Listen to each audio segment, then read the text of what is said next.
பிஸ்மில்லாஹிர்ரஹ்மானிர்ரஹீம். அவனே உங்களுக்கு செவியையும் பார்வைகளையும் உள்ளங்களையும் ஏற்படுத்தினான். குறைவாகவே நன்றி செலுத்துகிறீர்கள். அவனே உங்களை பூமியில் பரவச் செய்தான்.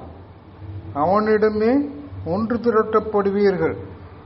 அவனே உயிர்ப்பிக்கிறான், மரணிக்கச் செய்கிறான்.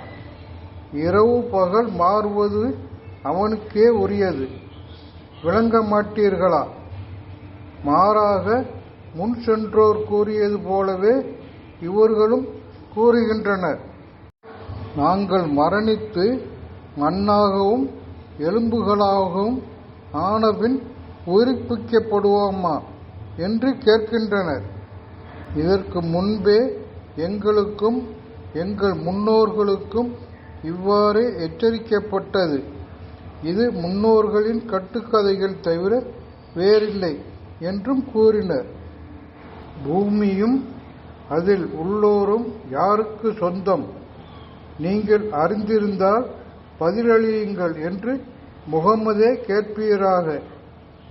அல்லாஹுவுக்கே என்று அவர்கள் கூறுவார்கள். சிந்திக்க மாட்டீர்களா என்று கேட்பீராக.